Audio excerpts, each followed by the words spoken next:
Bismillahirrahmanirrahim.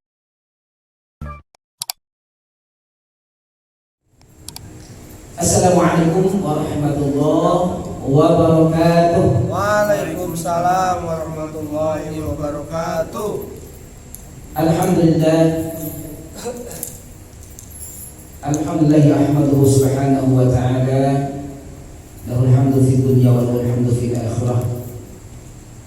Asyhadu an la ilaha illallah wahdahu la syarika lahu wa asyhadu anna Muhammadan abduhu wa rasuluhu alladzi la rasula wa la nabiyya ba'dahu. Wassalatu wassalamu ala Rasulillah wa ala alihi wa ashabihi wa man ittaba'a al-huda wa mawalah amma ba'du. Sesarengan bismillah, Bismillah subhanallah wa subhanallah walhamdulillah wa walhamdulillah la ilaha illallah wa la ilaha illallah wallahu akbar wallahu wa akbar la hawla wa la wa hawla la quwwata wa la quwwata illa billahil aliyyil azim illa billahil aliyyil al-azizil alim al-azizil alim adada kulli harfin adada kulli harfin kutiba kutiba wa yuktabu wa yuktabu abadal abidin abadan wa dahrad dahirin.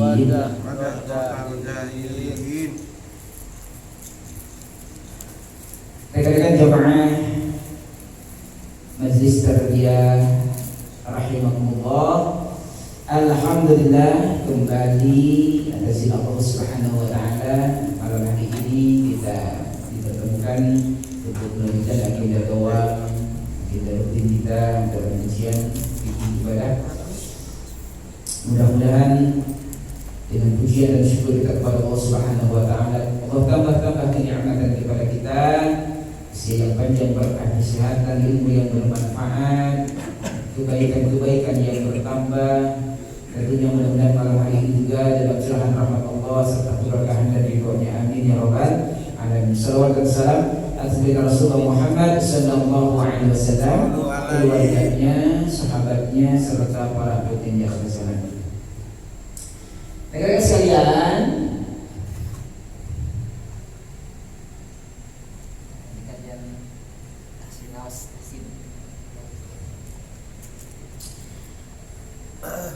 malam hari ini kita akan melanjutkan fasal-fasal fi kitabis shalah, dalam kitab sholat.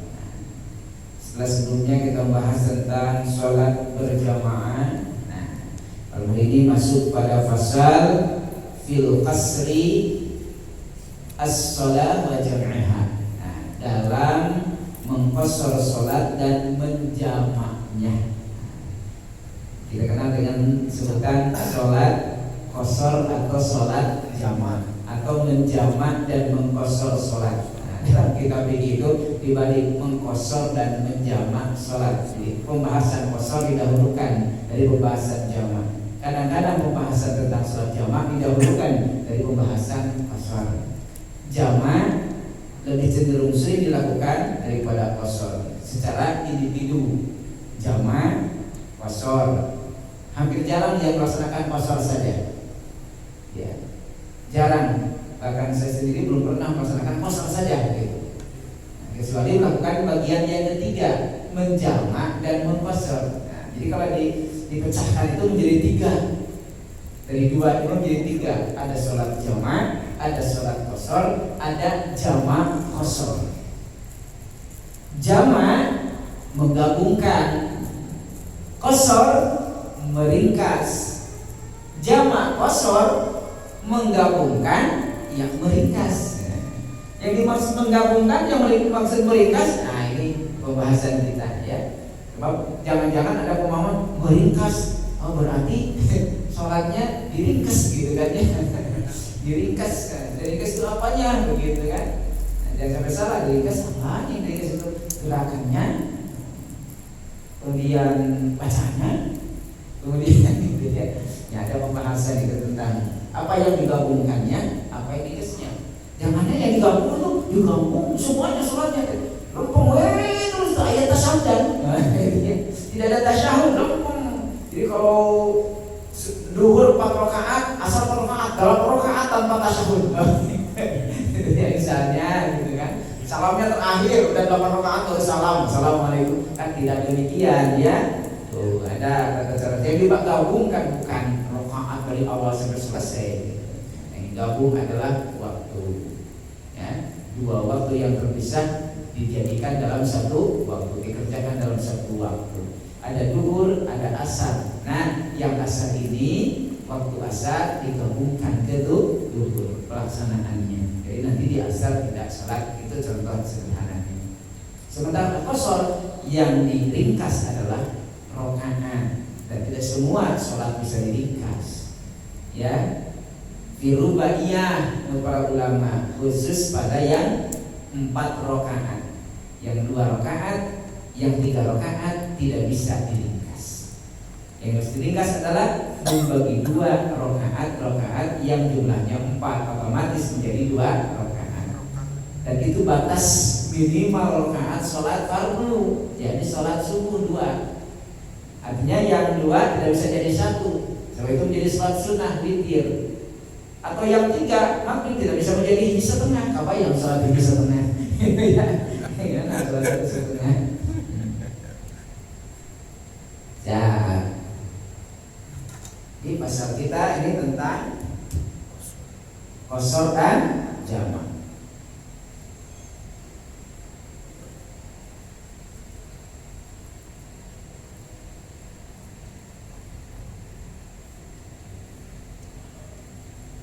Qashar dan jamak. Ini qashar dan jamak. Kita mulai sesuai dengan dalam kitab yang kita kaji. Nah, ada penggabungan dari keduanya. Nah, penggabungan dari keduanya, jamak dan qashar. Disebutannya dari sini. Ya, penyebutannya dari jamak qashar, tidak qashar jamak. Ya. Qashar jamak, tapi kalau digabungkan jadi jamak qashar. Salat jamak qashar. Salat qashar yakni meringkas sholat yang 4 rakaat menjadi 2 rakaat. Jadi yang diringkas adalah rakaatnya. Bacaannya tetap. Mulai dari takbiratul ihram sampai salam tetap. Bacaan iftitahnya tetap. Udah jadi pendek. Segitu aja. Bacaan Fatihahnya tetap. Udah Fatihahnya bismillah aja. Enggak, tetap Fatihahnya 7 ayat. Ya, dari bismillah sampai dengan waladdallin. Ya, tetap baca suratnya tetap, tinggal yang panjang, suratnya ada yang pendek, bukan karena meringkasnya. Yang 5 ayat jadi 2 ayat tidak. Tetap gitu. Ya, baca suratnya. Ruku tetap. Ini tidak sampai dengan salam tetap. Gerakan tetap, bacaan tetap. Ya. Dia yang diringkas hanya rakaatnya saja, dari 4 menjadi 2 rakaat. Oleh karena itu yang bisa diqashar hanya yang 4 rakaat. Berarti sholat apa tuh? Sholat zuhur, sholat asar, sholat isya. Isya yang 4. Zuhur, asar, isya yang 4. Berdiri sendiri. Sholat zuhur saja jadi 2 rakaat, itu namanya qashar. Sholat asar saja di 2 rakaat namanya qashar. Sholat isya saja 2 rakaat namanya qashar. Nah, ini ceritanya mau berangkat, hiling ya, di bulan dari kantor. Pas mau sholat, udah rencana sholat, tiba-tiba perhatian mereka sudah lagi sudah berangkat mau sholat. Terusnya sholat asar misalnya. Kalau sholat 4 rakaat jangan ketinggalan, ya, karena kekhawatiran itu, segera dipercepat sholatnya, bukan bacaannya dan gerakannya, tapi rakaatnya dipotong dari 4 menjadi 2. Niat saja mengqashar sholat, udahlah diqashar aja sholatnya, ya. Usalli fardhu asri raka'ataini qashran. Itu ya, saya niat sholat asar 2 rakaat diqashar. Dan seterusnya Alhamdulillah ta'ala Allahu Akbar gitu. Sama, hanya bagian depan ibadah. Biasanya usolli fardhu asri arba'a raka'atin, sekarang raka'ataini qasran. Ada penyebutan kata qasran. Qasr. Itu pun berdiri sendiri, zuhur saja di qasr. Apalagi kita masuk pada tempat-tempat atau waktu-waktu yang terbatas, yang sudah pasti. Kalau tidak, ketinggalan misalnya keberangkatan kereta misalnya, pesawat misalnya. Kalau bis, gampang nanti masih ada bis kedua, ketiga misalnya itu kalau terminal. Beda dengan keberangkatan kalau tadi itu mau berangkat serombongan. Kalau kita memperlambat diri sekali-kali gara-gara itu lama di waktu kan. Nah, kita yang mengalami boleh ada syariat mengqashar salat, meringkas rakaatnya yang 4 menjadi 2. Kecuali kalau ternyata maghrib itu udah maghrib bayana. Tapi kalau sholat gimana ini? Takutnya ketinggalan.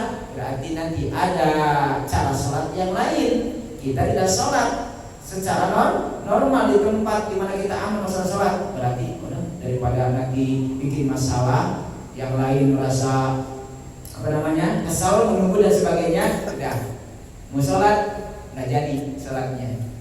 Kenapa nggak jadi?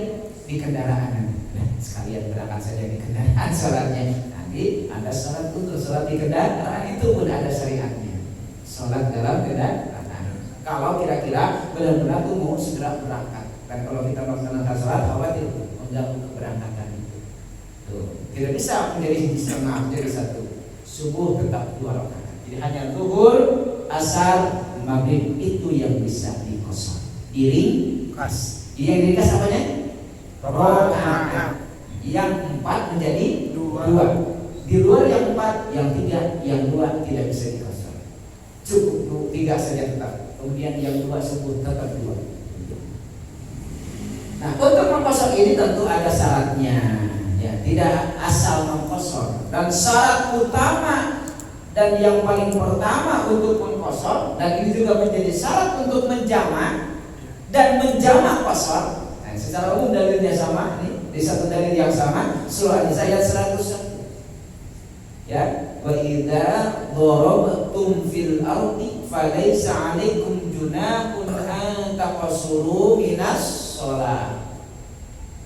Jika kalian sedang melakukan perjalanan di muka bumi, syarat utamanya adalah lil musafiri, bagi musafir, hanya orang yang melakukan perjalanan, akan sedang melakukan perjalanan safar. Di syarat pertama adalah safar, perjalanan. Itu dari syarat utama ini, sesuai dengan firman Allah Subhanahu wa taala. Dorong bil ardi. Dorong di sini bukan berarti memukul ya.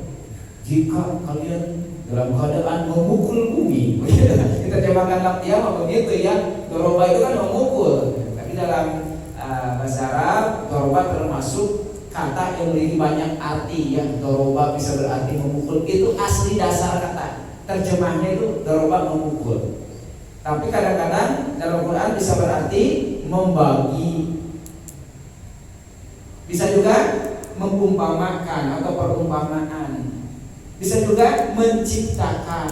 Kata doroba itu banyak artinya. Ya. Yang di sini artinya melakukan ya perjalanan. Idza darabtum fil ardi. Yang dimaksud melakukan perjalanan di muka bumi. Safar. Nah, mana doroba bukan memukul-mukul bumi. Ditangkol-tangkol. Nah, itu bukan. Falaisa 'alaikum junahun, maka tidak ada dosa bagi kalian, tidak salah bagi kalian. Kalimat fala junah makna secara umum menurut para ulama menunjukkan lil ibahah, atas kebolehannya. Jadi menunjukkan hukum boleh. Jadi fala junah 'alaikum menunjukkan hukum boleh. Tidak ada dosa. Artinya di sini pilihan, mau dipakai, mau diambil silakan. Dalam yang lain dikatakan hiya rukhsatun minallah, bahwa aturan ini adalah rukhsah, keringanan dari Allah. Rukhsah, keringanan. Hiya rukhsatun. keringanan, hadiah lah gitu ya. Ketika ada hadiah mau diambil ya silakan, nggak diambil tidak apa-apa. Tuh. Tapi kalau kira-kira jarang, kapan lagi ambil ya. Dalam perjalanan, sekali-kali perjalanan jarang kan, perjalanan jauh itu perjalanan dari imam ke kantor sering ya, ke tempat kerja sering, tapi kan tidak memenuhi syarat.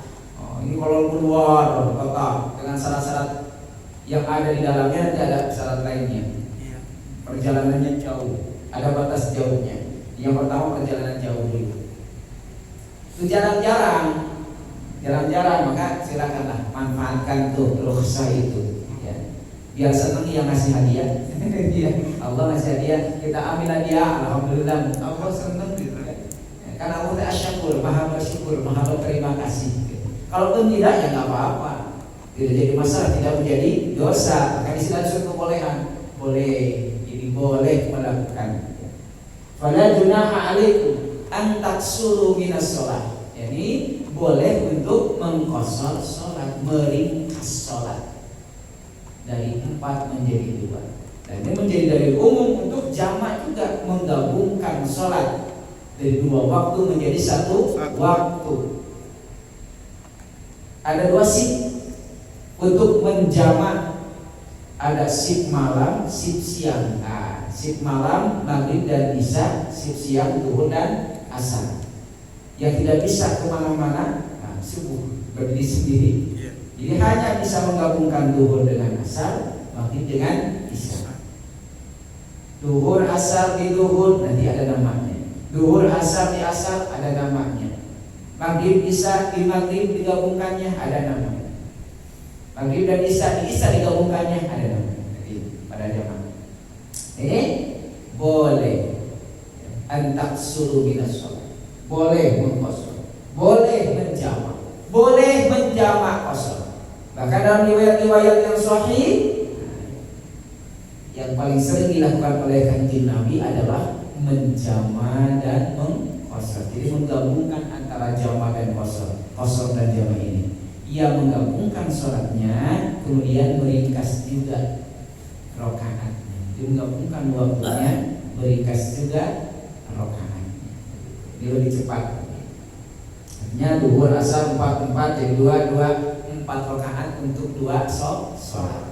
Kalau di jamak saja 4 tetap tidak berubah rakaatnya, tetap 4 jamak, zuhur 4 asar. Tapi kalau jamak kosor, zuhur jadi 2, asar jadi 2, digabungkan 2 salam. Ini kosor. Di syarat yang pertama apa? Perjalanan. Kemudian syarat yang kedua, bukan untuk maksiat. Jadi perjalanannya bukan perjalanan yang ada nilai kemaksiatan. Kalau ada nilai kemaksiatan, ini tidak sah, berarti tidak memenuhi syarat. Kamu aja Jakarta terpenuhi syarat, nggak ada deh. Sebenarnya terpenuhi. Kamu Camis, sejak jauh jaraknya. Dogan kuda dalam bahasa Sunda, batu jalan kita pilih. Mau ngapain? Ngomong. Kan lagi ada sekarang di ramai ya, ada itu Masinis. iya, masinis. Pegawai karyawan gue, masya Allah.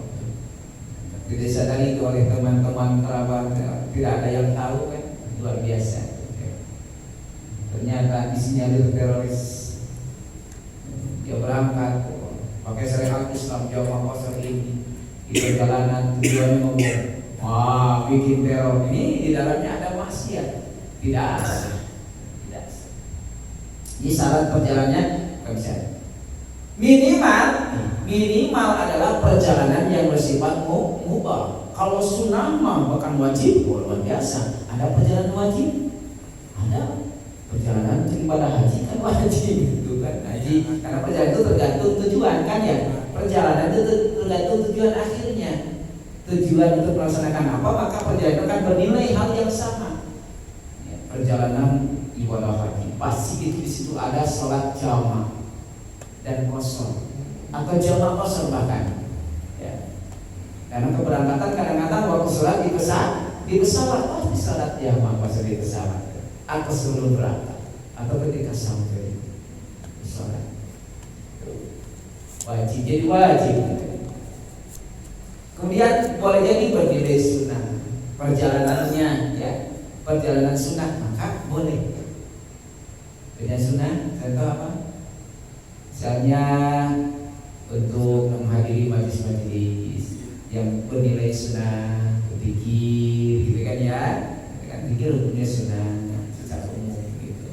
Atau hal lain yang bernilai sunnah. Ada yang wajib seperti thalabul ilmi gitu kan ya. Thalabul ilmi juga termasuk kategori wajib. Rahmi juga kategorinya wajib. Jadi perjalanan yang istimewa, yang ada nas untuk melakukannya. Setidak-tidaknya yang bernilai mubah itu boleh sudah untuk jalan-jalan ya, refreshing begitu ya, refreshing mendaki mubah itu kan dilakukan atau tidak itu nggak jadi masalah. Sekarang mau haji tapi tidak pakai perjalanan, mau nyampe kan itu harus perjalanan wajib. Perjalanan sunnah untuk umroh itu sunnah. Kemudian yang mubah ya healing aja, healing ya refreshing gitu ya, rekreasi, wisata, kerja wisata, mana Pangandaran, kenapa nggak dicari, juga lomba cari jauh-jauh. Misalnya itu cuma datang ke sana nongkrong dan sebagainya, tidak ada unsur kemaksiatan di situ. Tapi kalau ada niat unsur kemaksiatan, itu ninggalin baru dikira bahaya itu. Sudah ada niat kemaksiatan nggak jadi itu gagal ya. Iya kan, udah tujuannya udah niat perjalanan itu tergantung tujuannya. Mau lihat ya, senang itu teman banyak yang mau ke sana dan sebagainya, penasaran, udah niat udah sana. Tidak sana tidak mengkosong, tidak terpenuhi syarat. Ya, ini kemaksiatan. Itu malah mubah ya, jalan-jalan ya. Mungkin di sini dari kantor perjalanan keluarga kemana gitu ya, Jogja, Pangandaran, Jakarta, ya sama ya baru saya kata anak-anak lupa gitu ya. Rata-rata lah yang untuk ini gitu mah Pangandaran ya, saya jaga seseringnya makanya. Jadi perkumpulan-perkumpulan itu yang kedua, tidak ada kemaksiatan dalam perjalanan, tidak unsur maksiat. Yang ketiga, perjalanannya terpenuhi jarak sekira-kira 80 km. Sekira-kira, tidak ada hitungan yang tepat gitu kan. Tapi sekira-kira itu 3 farsah, 80 km.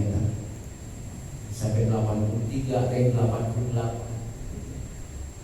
Perkiraan jarak ini minimal kira-kira 80 km.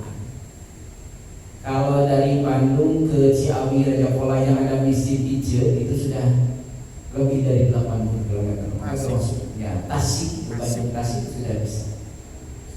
Bandung Garut juga, kalau Garut yang terminal Guntur itu sudah masuk. Kalau Bandung ini belum masuk. Ya, sudah lewat kan.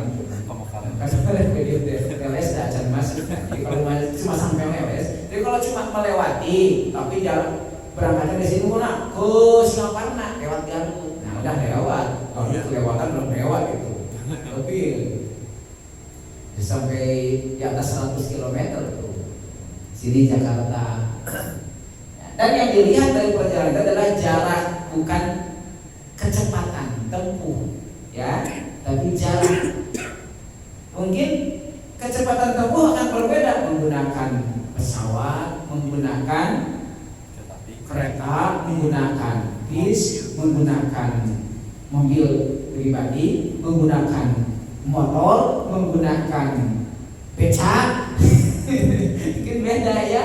Nah, akan beda tuh. Sepeda.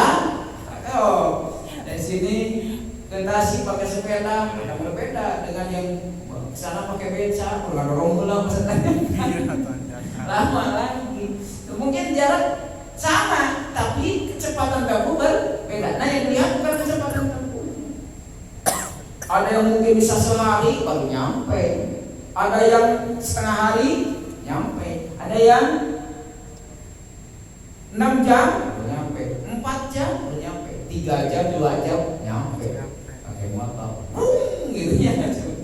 Itu bisa jadi. Apalagi kalau malam-malam lagi kosong, bisa lebih cepat. Pakai kereta api, sajam nyampe misalnya. Pakai pesawat, 4 jam gitu. Itu boleh jadi. Ya, kecepatan perjalanannya berbeda, tapi jaraknya tetap sama. Kuantitasnya sama. Begitu. Jaraknya sama. Jadi yang lihat adalah jarak, bukan. Jadi mau pakai kita, nah ini kan pakai pesawat berarti nggak bisa jalan. Selamat terpenuhi syarat itu bisa, walaupun lebih cepat. Gitu. Cuman mungkin dari pesawat sholat nggak tanggung baru nyampe pas turun gitu dia. Nah, karena ketika sampai tujuan, kalau itu memang kita dalam perjalanan, kamu kita di Bandung itu dalam perjalanan batas perjalanan itu menurut para ulama adalah 3 hari 3 malam. Itu batasnya. Begitu. Jadi sampai tujuan aja bisa sholat 3 hari 3 malam. Setelah itu maka dikatakan mungkin. Jadi lebih dari 3 hari dikatakan mungkin. Jadi kembali ke sholat normal, ya, sholat normal. Jadi selama 3 itu boleh tuh. Jalan-jalan ke Pangandaran, Ciamis, misalnya misalkan 3 hari. Selama di situ silakan. Kosor atau menjama kosor silakan. Tapi setelah ternyata seminggu, healingnya seminggu. Nah hari keempat bayangna normal. Sudah dikatakan mungkin tuh normal lagi. Luarnya biasa sama asa, tidak bisa digabung, tidak bisa dikosor, normal lagi. Sudah dikatakan mungkin. Yang lebih relevan adalah mudik lebaran mungkin ya. Kan ngomongnya saya di Bandung nih, mudik ke Tasik Toraja, yang perjalanannya lumayan. Dari Tasik ke tempat saya sama dengan balik lagi ke sini. Ya, jauh sekali lumayan. Ya, lebih dari 2 sampai 3 mungkin 400 km sana. Itu kalau mau bisa saja selama 3 hari 3 malam itu mengkosor menjama atau menjama kosor sholat.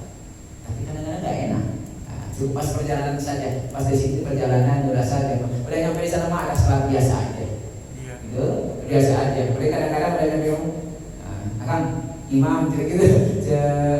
Saudara imam pada bahasa mereka ngomong kadio gitu kan. Ngomong kadio imam gitu. Teman semuanya udah niat di kosor itu kan. Mungkin gitu ya. Ikut jadi menjadi mungkin normal sholat biasa. Saja sah. Tapi kalau sekali-kali dalam waktu 3 itu kita nggak jadi imam, nggak jadi makmum gitu kan, salah ini boleh pada batas waktu itu lewat 3 hari normal. Tapi biasanya kalau mudik itu seminggu, biasanya kan gitu ya. Kalau pada 2 hari ada pulang lagi asal mudik. Jadi kalau biasa berapa tadi berapa? Kita 1 perjalanan, 2 bukan dalam tidak ada maksiat, nilai kemaksiatan atau terjadi kemaksiatan perjalanannya. 3 jaraknya kurang lebih 80 km. Tuh. Yang keempat tadi ya, sholatnya adalah sholat yang berjumlah 4 rakaat. Bisa dikosor menjadi 2 rakaat. Itu tuh kosor. Yang 4 jadi 2. Yang 2 tidak bisa. Mengkosor yang 2 rakaat tidak sah. Mengkosor yang 3 rakaat maghrib tidak sah. Harus yang 4. Yang kelima, berniat ya mengkosor ketika melaksanakan sholat. Harus berniat. Ya niat termasuk bagian.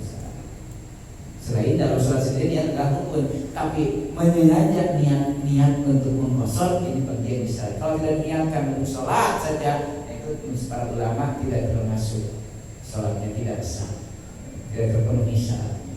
Terus ada niat mengkosor dari sholat itu sendiri. Nah, syarat-syarat ini masuk ke sini, ke jamak, masuk ke jamak qasar di perjalanan jarak tempuh. Walaupun untuk jamak sendiri dalam pandangan ulama-ulama kontemporer ada tambahan, yakni syarat daruroh untuk jamak saja, ya. Bukan untuk qasar, bukan jamak qasar, tapi untuk jamak. Untuk jamak saja ada syarat daruroh. Daruroh itu bagaimana?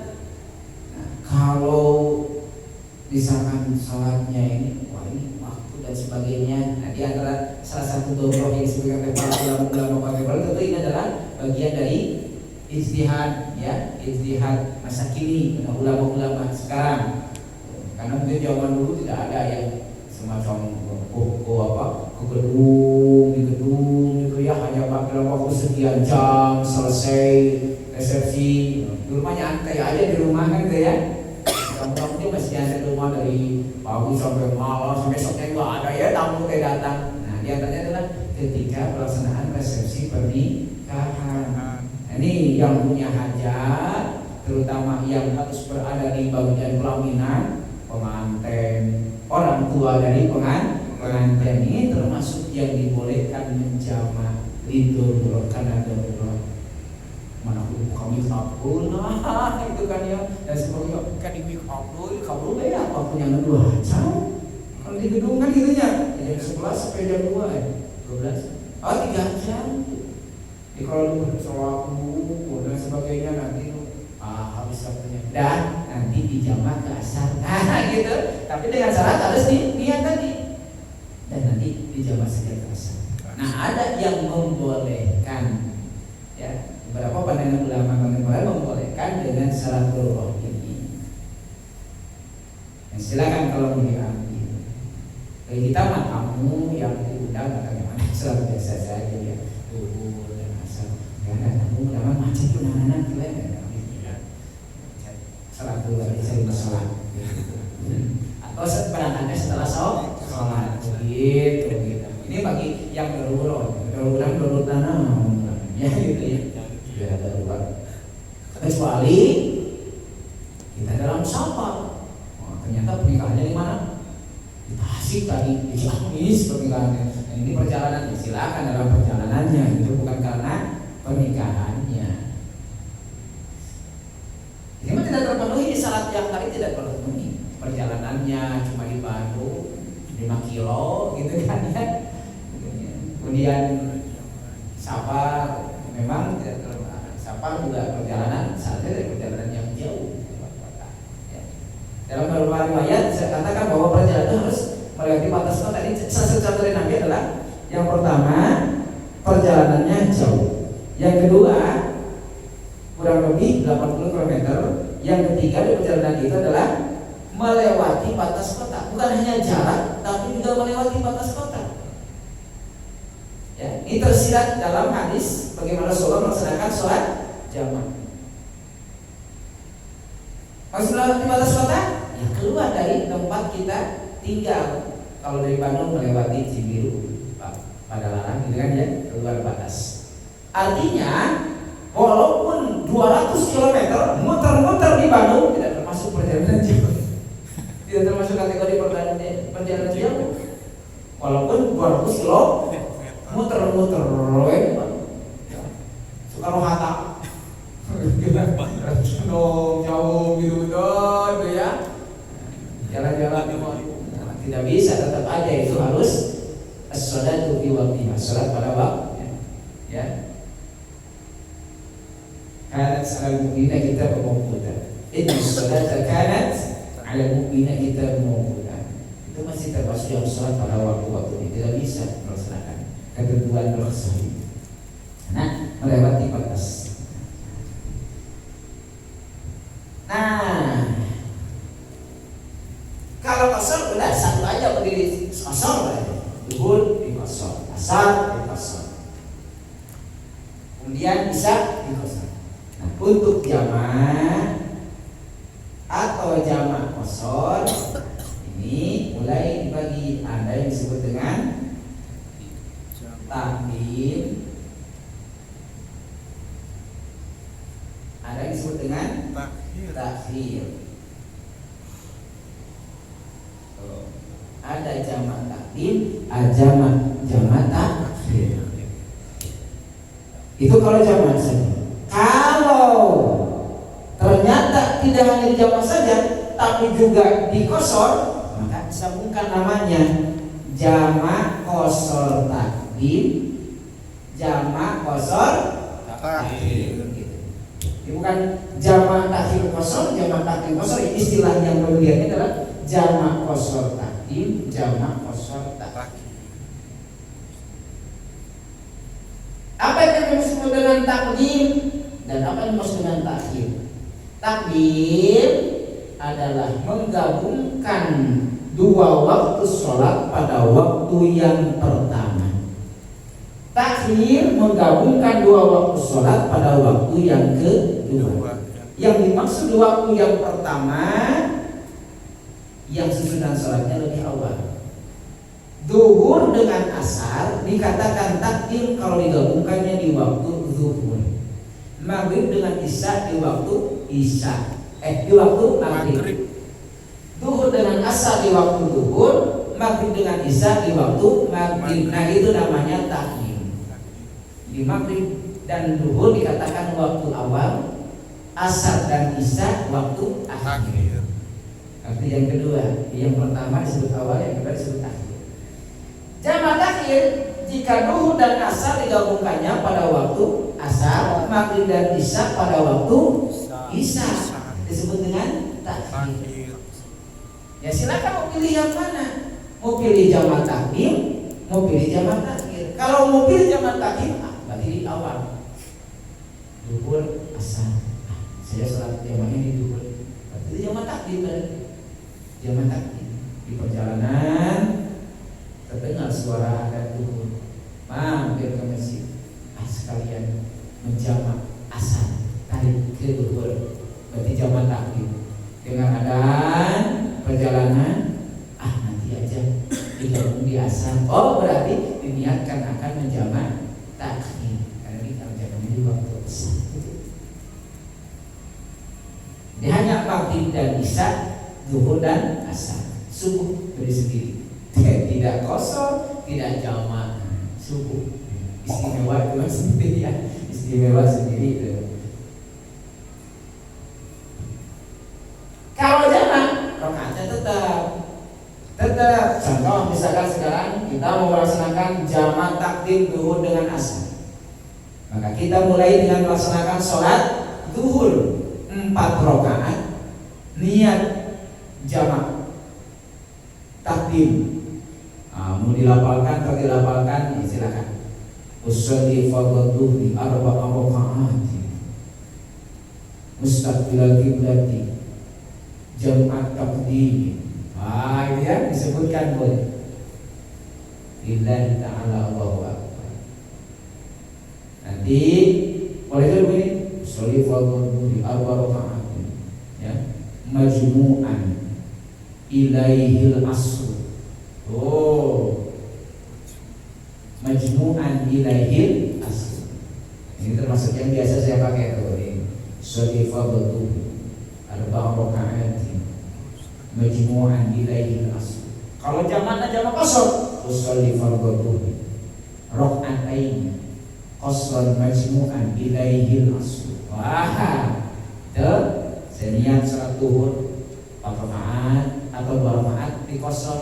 Kalau 4 rakaat, 4 rakaat dijamak kepadanya sholat asar. Dijamak kepadanya sholat asar. Ini menjadi sholat pertama. Nanti sholat asar yang kedua, beres di sholat zuhur 4 rakaat. Kalau jamak saja, assalamualaikum warahmatullahi wabarakatuh. Jadi sholat seperti biasa, sholat biasa. Sholat awal ada 4 rakaat, sudah akhir di rakaat ke-4 salam, ada salam, kemudian beri lagi, dijeda dengan qomat, Allahu akbar, seterusnya. Kemudian usolli fardhu asri 4 rakaat majmu'an ilal zuhri, majmu'an ilal zuhri. Kalau jamak qasar usolli fardhu asri raka'ataini qasran majmu'an ilal zuhri, majmu'an ilal zuhri. Dan seterusnya ke sana sampai Allahu akbar.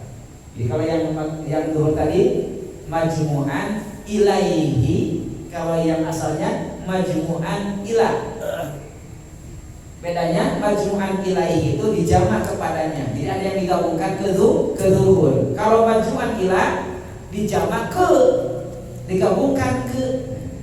Jadi kalau duhur mah digabungkan kepadanya, kepada duhur ini asal. Tapi kalau asal digabungkan ke duhur. Majmu'an ila itu perbedaannya sedikit. Majmu'an ilaihi untuk syarat yang pertama, majmu'an ila syarat yang keduanya. Itu kalau dilafalkan. Kalau dalam hati saja sebenarnya. Nah, silakan saja karena itu perselisihan dalam pandangan para ulama tentang melafalkan niat. Tapi niat itu adalah rukun, harus niat. Nah, urusan melafalkan dan tidak perbedaan pendapat. Ini takdim dan takdim. Cuma ada satu rahasia. Nah, insya Allah kita pas lagi di pertemuan berikutnya lebih lengkap. Satu rahasia saja dari sholatnya Kanjeng Nabi untuk pelaksanaan sholat jamaah ini, jika berangkat sebelum datang waktu yang pertama, berarti sebelum datang waktu maghrib, itu yang pertama.